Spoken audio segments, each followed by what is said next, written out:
I got back from deployment on a Thursday. 11 months out at sea, working 18-hour days, breathing engine oil and salt air. You'd think coming home would feel like peace. It didn't. The house in Boise looked exactly the same chipped paint on the porch, same crooked screen door. My dad waved from the driveway like nothing ever changed. Jessica didn't come outside. That wasn't surprising. She was probably inside doing her usual making half-baked content in the living room I paid for on a ring light. I also paid for using a phone I helped replace last fall when she accidentally dropped it into a pool at a retreat she swore was business-related. You know the usual path to becoming a brand ambassador for some overpriced teeth-whitening strips. I walked into the house and could already smell that faint mix of microwave pizza and overpriced face masks. No hugs, no real welcome home. My dad muttered something about traffic, then asked if I had time to look at the water heater. Jessica shouted from her room that she was on a call. Cool. Glad to be home. I set my bag down and went into the kitchen. The fridge was full. Of course, it was my automatic transfers made sure of that. I've been covering half the household bills since Mom passed, thinking I was stepping up as the dependable one. That's what they called me. Lauren, she's the responsible one. The one who wears a uniform. Funny how responsibility turns into obligation when you're the only person in the room who takes anything seriously. I grabbed a soda and sat down at the kitchen table, the one we used to eat around like a real family. The silence wasn't comforting. It was stiff, like everyone was waiting for me to fix something they hadn't mentioned yet. The next day, Dad asked if I could take a look at Jessica's car. Her battery had been dying for weeks. I asked why she didn't mention it. He shrugged. You were busy serving the country. That passive-aggressive guilt trip's still alive and well. Jessica finally emerged around noon, wearing some kind of velvet tracksuit that looked like it belonged to a washed-up pop star. She gave me a half smile and said I was going to come out yesterday, but I had like 5 brand calls. Super booked. I didn't reply. She didn't notice. That night, I couldn't sleep. My old room was still technically mine, but half of it had been converted into Jessica's yoga video backdrop. There was a full-length mirror I didn't recognize, and a set of string lights shaped like moons. The closet still had some of my old uniforms in it, neatly bagged, untouched. I laid there, staring at the ceiling, thinking about how strange it all felt. Like I'd stepped into a version of my house where I was just a guest, an ATM in boots. You ever get that gut feeling that something's off? Even if nothing's happening in front of you, that itch you can't scratch, that was me lying there, while the hallway light flickered every time the AC kicked on. Around 2 a.m., I remembered that I'd set up a new security camera last time I visited, just a little smart camera in the kitchen. Not for spying, for safety. The front door didn't always latch right, and the neighborhood wasn't as quiet as it used to be. Plus, with Jessica accidentally leaving the stove on twice, I figured it wouldn't hurt. I pulled up the app on my phone just to see if it was still working. It was. Motion had been detected earlier that afternoon. I tapped play. I wasn't expecting anything dramatic. Maybe Dad grabbing a beer, or Jessica microwaving something soggy and gluten-free. Instead, I saw Jessica standing in the kitchen on a call with someone. She was pacing, laughing. No, she's back. Yeah. That dumb Navy girl is back for her hero tour. God, she thinks she's so important. Like, okay, Lauren, save the world, but can you Venmo me for groceries again? She laughed so hard she nearly dropped her phone. No, but seriously, she's just government muscle with a paycheck. She doesn't get it. I'm building a brand. I didn't blink, I didn't breathe. She kept going. I mean, she should be grateful we even let her stay here. Like, hello, this is my house now. I paused the video. Let that line hit. She should be grateful we let her stay here. The house my mom bought. The house I saved from foreclosure after Dad lost his business and begged me to co-sign a refinance. The house I've been paying property tax on for the last 4 years. I put the phone down and stared at the ceiling again, this time, with that kind of dead calm you only get after realizing the people closest to you have absolutely no idea who you really are. Or worse, they know exactly who you are, and they think it's funny. If you've ever had a moment like that, where someone shows you how little they think of your worth, leave a comment below. I want to know how many of us are out here pretending things are fine just to keep the peace. And if you haven't already hit that subscribe button, You're gonna want to stick around for this one. I didn't say anything the next morning. I didn't bring it up. I made coffee like usual, watched Jessica film her Sunday routine in the bathroom mirror while I paid for the hot water. I nodded along when Dad complained about the price of gas while using my car to go run errands, but I opened my banking app that night, and for the first time in 5 years, I stared at the scheduled transfer to their joint account and hovered over the cancel button. I didn't hit cancel, not yet. I just stared at the button like it might blink first. The number was still there, $3,400, set to go out at midnight like it had every month for the last 5 years. Quiet, reliable, automatic, like me. The sound of Jessica's laughter from the night before kept echoing in the back of my mind. She should be grateful we even let her stay here. Stay here? I owned half the roof over her head. More than half if we're counting the part where Dad stopped paying property tax in 2019. I closed the app. Not because I changed my mind, but because I needed to breathe. I needed clarity. I wasn't going to stop the transfer just because I was mad. That's what they would expect, some emotional reaction they could spin into me being dramatic, unstable, or worse, ungrateful. No. If I was going to stop sending money, I needed proof. Not for them, for me. The next morning, I left early before anyone woke up. I told Dad I had errands. He didn't ask questions. That's how it always was, silence in place of accountability. Nobody in that house ever asked why, just whether the payment cleared. I drove to the nearest coffee shop with halfway decent Wi-Fi, ordered the cheapest thing on the menu, and pulled out my laptop. I logged into the bank that handled the old refinance on the house, the one I co-signed to save the family. It took me a second to remember the access credentials. I hadn't looked at this account in over a year. Why would I trusted them. Big mistake. I found the loan under my name, and Dad's pulled up the transaction history. And there it was, a lump sum payoff dated 8 months ago, October, just sitting there clear as day. Loan paid in full, it said. Like it was no big deal. Like I hadn't spent the last 8 months sending over $3,000 every 30 days for a debt that didn't exist. I clicked to view the payoff source. It was traced back to a sale asset liquidation. Property code vehicle. One I recognized. The damn car. Dad's old restored '69 Cutlass. The same one he told me was a sentimental piece he couldn't part with, even when we were supposedly weeks from foreclosure. The one that belonged to Mom before she got sick, her pride and joy. He'd sold it. Not only had he sold it, he'd used it to pay off the debt without telling me, and then let me keep sending payments as if nothing changed. I don't know how long I sat there staring at that screen. Probably 20 minutes, maybe 30. I wasn't angry yet. Not the kind of anger that comes out as yelling or slamming things. No. I was angry like a steel wire. Pulled tight, silent, sharp, dangerous. I opened a spreadsheet. It sounds stupid, but I needed to see it in front of me. I went month by month. 8 months. $3, $400 each. $27,200. $27,000. Jessica's little content, retreats, the new couch in the living room, the random Amazon packages that always showed up. It all made sense now. They weren't surviving. They were thriving off me. I opened the camera app again.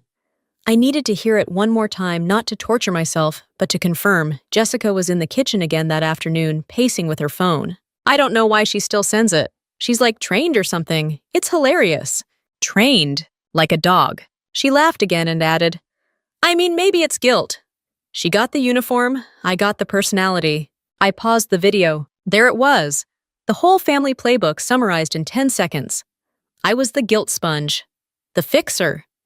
The one who owed them for turning out okay. I'd spent my 20s working 18-hour days at sea, eating powdered eggs, getting passed over for promotions, because I was too busy wiring home money to deal with extra qualifications. And for what? So Jessica could buy LED mirrors and monologue to her ring light about manifesting abundance. I clicked Save Video, uploaded it to a new folder on my desktop called The Ledger, and dropped the spreadsheet in next to it. I didn't say anything when I got home. I didn't slam doors or call anyone out. That's the part that people don't understand. Real betrayal doesn't explode, it festers. Quietly. While everyone around you acts like everything's fine. Jessica was back in the living room recording her weekly life update. Dad was watching cable news with the volume too high. The dog, which I also paid for, was chewing a slipper by the front door. I went into the kitchen, opened the fridge, and took out a bottle of water. That fridge bought on my credit. Same with the washer and dryer. I once used my deployment bonus to replace the hot water heater after Dad forgot to renew the home insurance. I walked past Jessica, who was mid-sentence about how gratitude is the key to a full life, and went to my room. Closed the door, locked it. Then I sat down, opened my laptop again, and pulled up the banking app. The transfer was still there, still pending. I moved the cursor. My finger hovered over the button for a moment. Not out of doubt, just habit. Then I clicked cancel. The green transfer canceled banner disappeared a second later, like nothing had happened. Just a clean, quiet break. No fireworks, no alarms, no screaming relatives kicking in my door. Just done. It was the first time in 5 years that my money wasn't on its way to them. I didn't even feel guilty. I thought I would. I waited for it. Nothing came. What did come was clarity. I'd been sending money for a loan that no longer existed. That wasn't a misunderstanding. That wasn't a miscommunication. That was a lie maintained month after month, backed by silence, and padded by my own blind sense of duty. And it wasn't just a lie, they made it profitable. I sat back in my chair, opened to send my email, and pulled up the last few messages from my dad. The last 3 months he'd sent short one-liners like, "Thanks, kid," or "Came through again," usually followed by a passive-aggressive complaint about the rising cost of groceries or gas. Once he asked if I could bump it to $4,000 this month, because Jessica had an unexpected dental issue. I had said yes, without hesitation, like an idiot. I opened my calculator and added the extra payments. $32,000 total, since the debt was already gone. I'd been sending over $1,000 a week to people who thought I was a punchline. I didn't start crying. I didn't punch a wall. I went for a walk. It was late. Boise isn't exactly buzzing at night, but I didn't need excitement. I needed air. I walked around the block passing the same neighbors who waved at us every Christmas, the same houses with the same porch lights, and same little flagpoles, and same lawn signs about voting and dogs. I thought about my mom. She was the only one in the family who didn't treat my service like some inconvenient absence. She sent care packages. She handwrote letters. When I graduated boot camp, she flew across the country with a broken ankle just to watch me stand in formation. She was also the one who bought this house. Not my dad, not me. Her. She worked 2 jobs to get the down payment. She made it a home. She painted the kitchen walls herself and cried when she got the dishwasher installed because she never thought she'd own one. She was gone now. Cancer took her fast. Jessica cried louder than anyone at the funeral, but I was the one who held the mortgage together when Dad's business venture fell apart, and the bank came knocking. Jessica had just dropped out of her second try at community college. She said it was a sign that school wasn't for her. Dad said it was just a phase. I said I'd co-sign the refinance. Biggest mistake of my life. The documents came back to me in the mail a month later, stack of paper signatures payment plan. It had my name and his on it, and I remember telling myself, this is what good daughters do. I'd repeated that phrase in my head like gospel every month since. I circled the block and came back to the house, standing for a minute on the lawn. Jessica's window was lit up. She was probably editing videos about letting go of toxic energy while holding a smoothie I paid for. I went inside. No one noticed I'd left. Dad was asleep in his recliner with a beer can half crushed on his chest. The TV was playing a rerun of Something Loud. Jessica was on FaceTime in the hallway, talking about someone named Tyler and how he just doesn't get it. I stepped over the dog and went back into my room. Locked the door again. My laptop was still open. I clicked into the loan portal again and pulled up the documents. There it was, plain and simple, loan paid in full. October 8th. Payment source asset sale. Description vehicle title transfer. I opened a notes app and started typing. Nothing poetic, just facts. Timeline. Amounts. Transfers. I opened a new folder and named it Proof. Dropped the video file in. Dropped the screenshot. Dropped the spreadsheet. I labeled each one like I was prepping for court. Not because I planned to sue them, but because something about seeing the truth lined up in cold clinical order made it real. I thought about how many times I'd eaten cup noodles at base to save a few bucks, or skipped taking leave because flights were too expensive. Meanwhile, Jessica was flying to LA for networking brunches and filming herself packing with captions like, "So blessed." I clicked into her Instagram. There it was. A post from November, just a few weeks after the loan had been paid off. She was posing on a balcony with a view of the beach and some overpriced acai bowl. The caption read, "Work hard, manifest harder. Dutch hustle life. Work hard." I closed the tab before I could throw something. The irony wasn't lost on me. I'd spent a decade taking orders, sleeping in bunks smaller than a coffin, hauling equipment in heat waves and sandstorms, just so my family could have a fridge full of oat milk and a high-speed Wi-Fi connection. I wasn't mad that they'd been comfortable. I was mad they lied to me to stay that way. They didn't ask for help, they built a lifestyle around it. There's a difference between supporting your family and being their financial plan. I finally saw it. I opened my banking app one more time and changed the payment settings from recurring to manual only. Just a small checkbox, but that one click felt like removing a shackle. The next morning, I took the dog out. Not because anyone asked me to, but because the poor thing was scratching at the door and everyone else was too busy pretending to be asleep. Typical. As I stood on the porch, watching him sniff the same patch of grass he always did, I looked over at the house again. This wasn't just a house. It was the last thing tying me to any version of family that felt real. And it hit me, this place wasn't mine anymore. Not emotionally, not spiritually, just legally and barely. The title still had both my dad's and my name on it, even though I hadn't lived here in years. I pulled up the property records right there on my phone. The county website confirmed it co-ownership, active mortgage, no liens. But it also showed something I hadn't seen before, a transfer of partial equity, last November. I dug into the documents. Jessica was now listed as a partial beneficiary. He'd done it. My dad had signed over part of the house to her after the debt was paid after the car was sold, and while I was still wiring them money every month. I laughed out loud, standing there, in my uniform sweatpants and an old navy hoodie, looking like someone who just realized they'd been conned by their own blood. Inside, I made coffee and sat at the kitchen table. Jessica came in like she hadn't been caught on camera calling me a dumb Navy girl less than 48 hours ago. She poured almond milk into a smoothie blender, then turned to me and said, "Hey, can I ask a favor?" I didn't look up. "That depends. Is it a real favor or one of your influencer emergencies?" She blinked, fake offended. "Wow. Okay. I was just gonna ask if you could spot me for this online course I found. It's like for creators and the deadlines today." I didn't flinch. "Ask Dad." She rolled her eyes and started listing reasons why he wouldn't get it. I took a sip of coffee and stared right through her. She kept talking like I wasn't even in the room, like this was just another routine where I eventually gave in.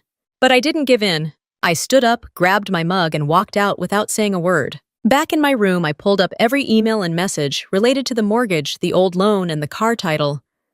The bill of sale for the Cutlass was in my dad's inbox, which I had access to, because he once begged me to help him reset his login and never changed the password.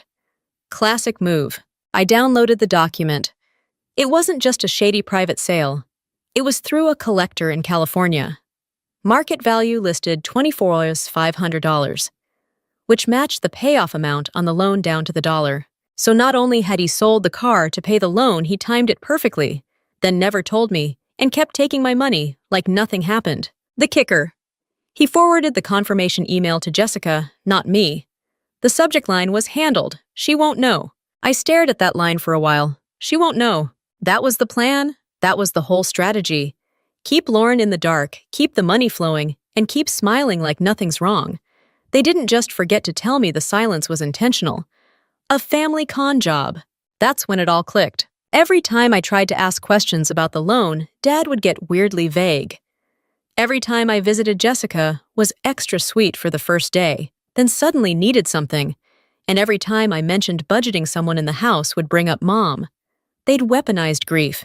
That's what they were doing. Using her memory like a guilt tax. I opened the folder on my laptop labeled Proof and added the forwarded email. Then I added the county records showing the equity transfer. I took screenshots of the payment breakdowns, the car sale, the timeline. I didn't organize it like a lawyer. I organized it like someone who finally had receipts. There was no aha moment, no movie scene montage with dramatic music. Just facts stacking up on top of each other until the weight of them made it impossible to pretend anymore. Dad wasn't confused. Jessica wasn't clueless. They were coordinated. Maybe not in an evil mastermind kind of way, but in the we like how this benefits us kind of way. And that's the thing with financial abuse. It doesn't always look like theft. Sometimes it looks like love dressed up as obligation. I took a break to make lunch. Jessica was already eating something from a takeout container, probably ordered on my Uber Eats account again. I didn't ask. She didn't offer. Dad came in from the garage, wiping his hands like he'd done actual work out there. "You have a minute?" he asked. I nodded. He sat down across from me and started talking about the lawnmower. Dead serious, the lawnmower. He wanted to know if I could chip in for a new one because the old one was starting to smoke. I didn't even respond. Just looked him in the eye and said, "How much did the collector give you for Mom's car?" That was the first time I saw him blink like he'd been slapped. He stammered, "Ooh, what car?" "Cutlass," I said. "California buyer." "October." I saw the invoice. He looked away. That was to take care of things. For the house, for you and your sister. I smiled, not kindly. "I've been taking care of things," I said. "You just decided to get a bonus." He didn't answer, didn't apologize, didn't even try to lie again. Just sat there quiet, like he'd been caught stealing from a church donation box. Jessica came in halfway through, looked at both of us, and asked, "Are we fighting or something?" I grabbed my plate and walked out. No, we weren't fighting. That would have meant they still had a say. I didn't bring it up again. I didn't need to. The silence did most of the talking. After that conversation in the kitchen, Dad avoided me like I was holding a subpoena. He left the house early the next day. Something about getting parts for the mower, even though we both knew damn well he wasn't fixing anything. Jessica, meanwhile, acted like nothing was happening. She floated through the day in slippers and a face mask, talking on speakerphone like she was running a media empire. When she did speak to me, it was either to ask if I had almond butter or to remind me that I was lucky to be on leave for a bit. I almost laughed. Leave? This wasn't vacation. This was reconnaissance. I had 2 days left before I had to return to base. I didn't want to waste them playing house with people who saw me as a paycheck. So I got in my car and drove. Not far, just to a park Mom used to take us when we were kids. There was a walking trail, a duck pond, and a bench we'd sit on while she read books and let Jessica climb trees barefoot. I hadn't been there in years. It was mostly the same, except quieter. I sat there with my phone in my hand, the proof folder open. The emails, the screenshots, the bank records, all of it staring back at me, like a report I didn't ask to write. I wasn't sure what I wanted to do with it all. I didn't want to go nuclear. Not yet. But I also wasn't going to keep pretending everything was fine. That part of me was gone. I drove home a couple of hours later. When I walked in, Jessica was on the couch editing a video titled "How to Heal from Family Drama." The irony didn't even register to her. I walked past her straight to Dad's bedroom. The door was closed, which was rare. I knocked once and opened it. He was lying on the bed, TV on phone in hand. He looked up surprised. "You okay?" I sat on the edge of the bed and looked him dead in the eye. "Tell me the truth. How long were you planning to let me keep sending money?" He didn't answer right away. He just shifted uncomfortably, like someone stuck between guilt and ego. "I don't know," he finally said. "It helped." "Helped who?" He looked at the wall instead of me. "Everyone." "Not me." He exhaled through his nose like he was the one being inconvenienced. "You wouldn't have understood. Things got messy." Jess was struggling. "I didn't want you worrying about all that while you were deployed. So you decided lying was easier." "I didn't lie," he said quickly, like he'd been practicing it. "I just didn't update you." I stood up. "You mean you cashed checks every month and hoped I'd stay stupid?" "Don't talk to me like that," he snapped. I raised an eyebrow. "Like what?" "Like someone who's been paying your bills for half a decade while you sit on a paid-off house and play victim." He sat up. "It wasn't like that." "Then explain it to me. Break it down. Where did the money go after October? What was it used for?" He didn't speak. Not for a full 30 seconds. Then finally, he muttered groceries. "Utilities. some for Jess's business. Her business, I laughed. Posting detox tea and fake morning routines is a business now. She's trying, he said. No, I'm trying. She's freeloading. He looked away again. That was his go-to move. She's your sister, he said. You've always looked out for her. Yeah, I said flatly. That was my first mistake. He looked like he wanted to argue, but the words didn't come. Maybe because deep down, he knew I wasn't wrong. I left his room and went to mine, slammed the door harder than I meant to, and collapsed on the bed. It wasn't the yelling that wore me out. It was the realization that there was nothing left to fix. The damage wasn't new. It had been there for years. I just finally turned on the lights. I checked my phone. 2 unread texts from Jessica. The first, can you transfer $200 for a collab shoot this weekend? It's a really good opportunity. The second 2 minutes later. Also, can you pick up almond milk? I didn't reply. Instead, I opened a group chat labeled Family Updates. It was mostly dead, used for birthdays and holiday planning. I typed out a message, but I didn't send it. Not yet. Too soon. They weren't ready, but I was. I opened Instagram again, checked Jessica's page. New story, a boomerang of her iced coffee with the caption, grinding. Hashtag blessed. Hashtag content life. I closed the app and opened notes. At the top, I wrote what they took. Then I started listing everything line by line. Mortgage payments, utility bills, food expenses, phone upgrades, car repairs, emergency flights, one-time transfers, equipment for Jessica's business, holiday gifts, credit card interest, stress, time, sleep, sanity. By the time I finished, I had over 40 items. And one conclusion, they weren't my responsibility. They were my burden. One I didn't agree to carry. One they never planned to put down. I didn't say anything the next morning. No dramatic confrontation, no speeches. I was done performing daughter duties. Jessica noticed first. She asked if I was in a mood while waving a makeup brush around like a wand. I didn't answer. I didn't even look up. The silence made her uncomfortable, and that was new. Usually, she steamrolled conversations without noticing anyone was in the room. But this time, she hovered for a second, waiting. When she didn't get a reaction, she walked off muttering something about energy shifts. Dad was next. He came into the kitchen while I was making coffee and stood there like he was waiting for permission to speak. "You all right, kid?" he asked, using that fake soft tone that always came out when he needed something. "Fine," I said. He nodded like that settled it, even though we both knew it didn't. He opened the fridge, looked inside for a solid minute, and then asked, "You still planning to send that grocery money this week?" I sipped my coffee. No. He blinked like I'd just spoken a foreign language. "What?" I said no, I repeated. The loans paid off. "You're not getting another cent from me." He tried to laugh like it was a joke. "Come on, don't be like that. Things are tight." They weren't tight when you handed part of the house to Jessica. He didn't say anything, just closed the fridge door with a little too much force. I walked out before he could turn it into a guilt speech. I already knew the lines by heart anyway. That afternoon, the gaslighting started. Jessica cornered me in the hallway with a too-sweet smile. "Hey, I just want to make sure we're good. You've been super quiet." I raised an eyebrow. "We're fine." She leaned against the wall like she was about to deliver a TED Talk.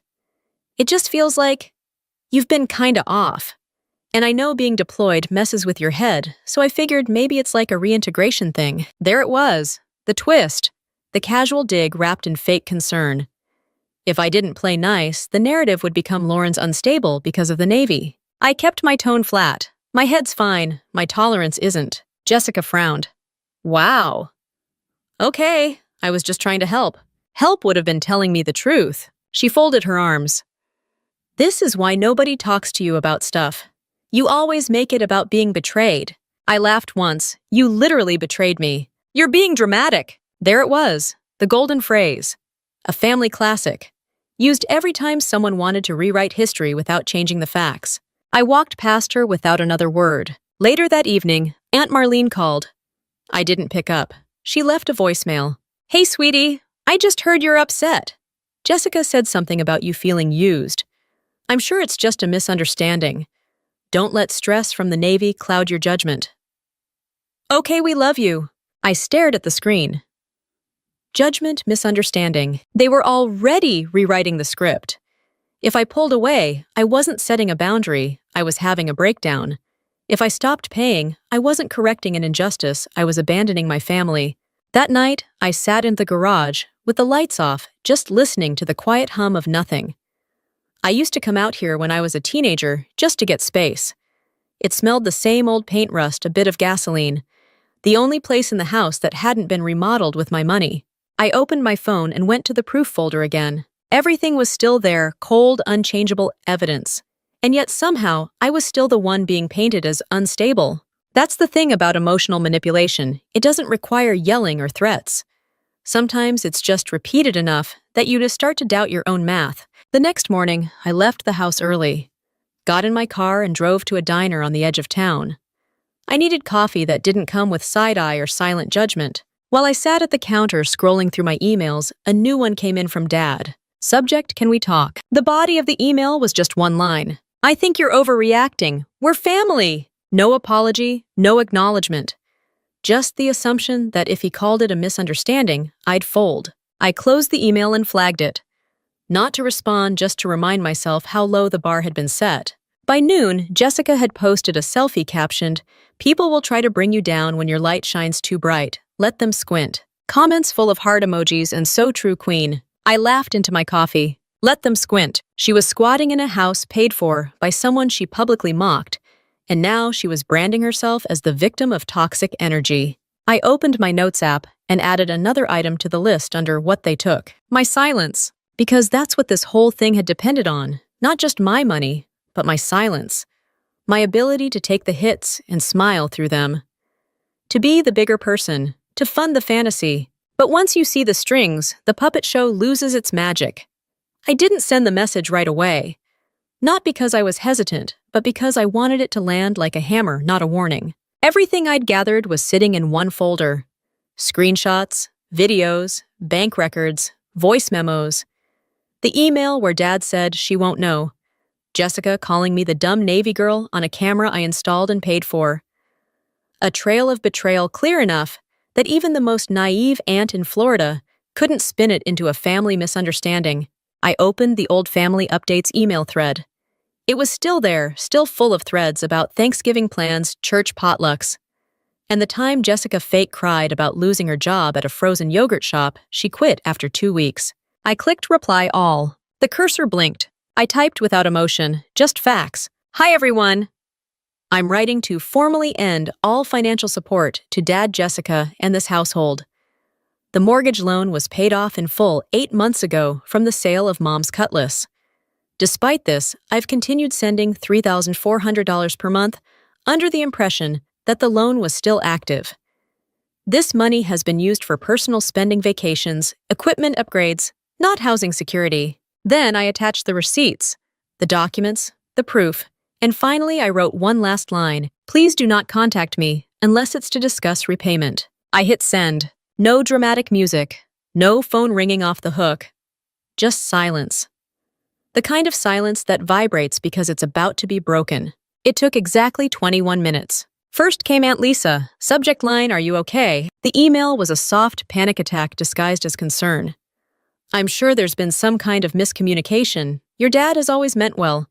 Maybe he just forgot to update you about the loan. And Jessica's just going through a tough time. She didn't mean what she said." I didn't reply. Then came Uncle Ray from Florida. Short and sharp, disgusting. "You deserve better." No punctuation. That man never liked Dad. The group chat lit up within the hour. Jessica, of course, went first. "Wow, so you just wanted to humiliate us publicly." "Great, that's real mature." Then, "You know what, Lauren? You've always been jealous. You think you're better than us because you joined the Navy. You're not. You're just bitter because you have no friends and no life." I didn't answer. The folder was the response. The truth didn't need a debate. Dad texted next, just 2 words, "Call me." I stared at it, then deleted it. An hour later, I got an email from a lawyer. Not mine, theirs. Apparently, Dad had spoken to a friend who suggested he offer a payment plan to avoid any legal fallout. The email said they were prepared to repay the full amount, but only at a rate of $300 a month. I laughed, out loud. $32,000 stolen, and they wanted to pay it back like a gym membership. I replied, "Full repayment. 6 months. Liquidate assets. Sell the couch, sell the ring lights, sell the car. I don't care how. I want my money back or I file. I added, and don't insult me with a payment plan smaller than your cable bill. That night, Jessica posted a video on TikTok with the caption, "Sometimes your biggest hater lives under the same roof." I was tagged. Of course. It was her cry. Ing, with mascara running, holding a mug that said empathy. She talked about how some people weaponize money to control others and how she was surrounded by betrayal. The comments were full of sympathy. Her followers were eating it up, but I wasn't mad. That video was a gift. I downloaded it, added it to the folder. Proof of character. The next morning, I woke up to find that the family updates email thread had gone quiet. Not even Aunt Lisa had the nerve to follow up. I brewed coffee, poured it into my thermos, and walked out into the backyard. Same dead grass. Same broken fence. Same peeling paint on the patio. But the energy was different now. This wasn't my burden anymore. It was their consequence. I wasn't angry anymore. I was focused. I spent that morning reviewing state laws around family fraud, informal loans, civil claims. I wasn't trying to burn them to the ground. I was just making sure the fire stayed where it belonged. The best part. They had no idea how much I knew or how much I still had, because behind every happy family post was a paper trail, and I had the whole damn thing. I was halfway through meal prepping when the doorbell rang. I didn't need to check who it was. The pounding that followed told me everything. Dad doesn't knock like a visitor. He knocks like he owns things. And Jessica, she doesn't knock. She complains through the door until someone lets her in. I muted the stove and walked to the security panel. There they were, both of them on my porch, dressed like this was a casual visit. Jessica in an over-accessorized athleisure set, and Dad in that same worn jacket he puts on when he wants to look serious. I hit the intercom. "Lauren, open the door," Dad barked. "We're not doing this over email." I leaned into the mic. "You already did." Jessica stepped closer to the camera. "Seriously? You're going to act like we're strangers now." "You are strangers," I said. "Strangers don't usually lie to my face for 8 months." "We didn't lie," she snapped. Dad cut in. "Lauren, enough of the dramatics. We came here to talk like a family." "You mean after the public meltdown?" "After I caught you on video mocking me, and caught Dad skimming thousands out of my bank account, that kind of family." Jessica rolled her eyes, all exasperation and no accountability.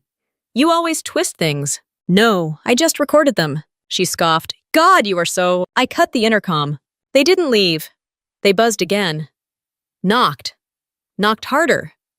Dad even shouted, "You owe us a conversation," like I was still enlisted under his command. I went back to the kitchen, stirred the pan like nothing was happening. The noise was background now, just static from a station I didn't listen to anymore. 10 minutes later, silence. I peeked through the blinds. They were still out there, arms folded, trying to look patient. It was pathetic. A text came in. From Dad, "Don't forget who paid for your first car." I laughed out loud. It was true, he had bought me that junky Honda when I was 17. It broke down every other week, but I drove it to and from my part-time jobs and eventually to the recruiting office. It was the same car I sold later to pay off the utility bills he forgot to mention while he was trying to launch his restaurant brand. That debt had been repaid in full, plus interest, plus dignity. Another knock, more aggressive. Jessica was now pacing the porch, clearly mid-rant, probably auditioning her pain in case someone nearby had a phone out. Drama plays better with an audience. I pulled up the security app and hit the record button. She shouted, "She's seriously locking us out after everything we've done for her." Then Dad chimed in. "It's that military attitude. Makes you think you're better than everyone." I zoomed in on his face. He looked tired but not remorseful, just inconvenienced. They were here to collect, not to apologize, not to make amends, to collect. I let the video roll. After 15 more minutes of cold air and no attention, they finally gave up. Dad muttered something to Jessica, and she stomped toward the car. He took one last look at the camera, then followed her head low, like a man who couldn't quite believe the ATM had frozen on him. Once the driveway was empty, I stopped the recording, added it to the folder. It wasn't revenge. It was documentation. I wasn't going to tell people how they acted, I'd just show them. That night I slept like I hadn't in weeks. The weight was gone. No tension about the next wire transfer. No guilt about skipping a phone call. No pressure to pretend we were a healthy unit held together by blood and blind loyalty. They had come to my door like debt collectors, and I'd shut it in their face like a woman with boundaries. The next morning, my neighbor stopped me while I was bringing in groceries. She looked uncomfortable. "Hey, Lauren, were those your parents here yesterday?" "Dad and sister," I said. She hesitated. They were yelling outside for a while. I didn't want to intrude, but it looked intense. "Yeah," I said. "They thought I still belonged to them." She blinked. "You okay?" "Better than I've ever been." She nodded. "Good. You know you don't have to explain anything. Some people just don't deserve access." I smiled. A real one this time. Because she got it. Family isn't who shows up. It's who respects the door when it's closed. 3 days later, the first wire transfer hit my account $10,000 flat. No note, no apology, no explanation. Just a lump sum from a shared account I recognized immediately, Dad's and Jessica's. Or maybe just Jessica's now. I wasn't sure and didn't care. The name on the deposit didn't matter. The balance did. I stared at the number for a long time. Not because it shocked me, but because I had to double-check I wasn't imagining it. This was real. Actual money. A small piece of what they owed me. I didn't reply. No thanks, no acknowledgement. I simply took a screenshot and dropped it into the folder labeled Repayments. 12 hours later, Jessica emailed me. Subject: Let's talk. The message was 4 paragraphs of her trying to sound like a mature adult. Something about how things got out of hand and this situation spiraled. And Dad's not perfect, but he means well. She even threw in a line about how I was always the strong one, and she looked up to me more than I knew. I read it twice, not because it moved me, but because it was so performative. I wanted to make sure I hadn't missed any sarcasm. At the end, she wrote, "Maybe once this is behind us, we can meet for lunch on me." Cute. I forwarded the email to myself, titled the copy Emotional Leverage Attempt #1, and then saved it. Then I muted her inbox. I didn't care if she thought we were rebuilding a relationship. I wasn't interested in redemption arcs. This wasn't a family sitcom. This was a spreadsheet with numbers, dates, and lies. And the balance was still short. I called their lawyer. A different one had taken over. This one sounded younger, sharper, more nervous. He said, "Ms. Langston, I just wanted to confirm that the initial $10,000 payment has been received. My clients would like to propose an extended repayment period due to some liquidity issues." "No," I said. 6 months. That was the deal. "Yes, of course, we understand. It's just that—" "I don't care what the just is," I said flatly. "They committed fraud. I didn't press charges. I gave them a deadline. They either meet it or we escalate." Silence. Then understood. I hung up. That was the difference between me now and me 6 months ago. Back then, I would have felt guilty for being too direct. I would have worried about hurting their feelings. I might have even offered to lower the monthly repayment just to keep the peace. Now I was done paying for peace I never actually received. The second transfer came 2 weeks later. Another $7,000. Smaller, probably scraped together from selling something they actually liked. Maybe the leather couch Jessica used in her fake morning routine videos. Maybe Dad's whiskey collection. Who knows? I didn't ask. I didn't want to know. I only wanted the number to hit 32,000. That was it. No drama, no closure. Just reimbursement. They made 4 more payments over the next 5 weeks. Uneven amounts, one was $4,800, one was just under $2,000. Each one came with silence. Not a single word from Dad, not a call, not a text, not even one of those guilt-trip voicemails where he reminded me about family being everything. I figured Jessica finally convinced him to shut up and pay up before I took the whole thing public. By the 5th payment, I'd already opened a new savings account. I named it the Freedom Fund, not to be poetic, but to be specific. That money had been stolen from me. Now it would work for me. I started looking at culinary programs in Europe. Paris, Rome, Lyon. I'd talked about it for years, always putting it off because the family needed help. Not anymore. That final transfer came on a Thursday. $200 even. Exactly what was left. I stared at it for a full minute. Then I logged in, confirmed the balance, and closed the browser. No celebration, no dance party, just a slow exhale. The debt was gone. Not just the money, but the illusion. The one where I was the glue, the fixer, the martyr holding everyone together. I had believed that lie for too long, sacrificed for it, starved for it, served it like it was a virtue. But a truth that costs your sanity isn't a truth, it's a scam. And I wasn't playing anymore. I pulled out my old notebook, the one I used when I first joined the Navy. Inside was a list titled, "Things I'll Do When I Finally Have My Own Life." I hadn't opened it in years. At the top was 1. Take a real vacation, alone. Below that, 2. Live somewhere with silence that doesn't hurt. I smiled. That silence wasn't painful now. It was peace, and for once it was mine. I didn't block their numbers. I didn't post a long message about removing toxic people. I didn't hold some dramatic ceremony where I cut ties with my past. I just stopped answering. It was quieter that way, cleaner. No closure to perform, no emotional tiptoeing, just space. After the final payment cleared, the silence between us grew naturally, like a room finally emptying after years of being too crowded. Jessica posted less for a while. No more cryptic quotes about being betrayed by those you love. No tears on camera. Just travel throwbacks and half-hearted product links. She knew she couldn't spin it anymore, not with half the family, now aware that her vacations were funded with stolen money. Aunt Lisa called once, left a voicemail saying she hoped things could be mended. I didn't return the call. Because things weren't broken, they were revealed. There's a difference. Most people confuse discomfort with damage. But sometimes the thing that feels like pain is actually truth pulling off the mask. Dad tried a few more times, short emails, subject lines like, "We should talk" or "Let's move forward." But there was never an apology in the body of those messages. Just vague appeals to family, and how your mother wouldn't want this. That part made me laugh every time. Because Mom was the one person who never made me feel like love came with a receipt. She was gone long before the debt started, but I remember exactly how she treated people gently, clearly, without strings. So no, this wasn't a betrayal of her memory. If anything, it was the first time I honored it properly. The Freedom Fund sat untouched in a high-yield account for the first month. I didn't rush to spend it. That money had too much history attached to blow on impulse. It needed a purpose. So I started planning, not just a trip, a life change. I applied for a 6-month culinary intensive in Paris.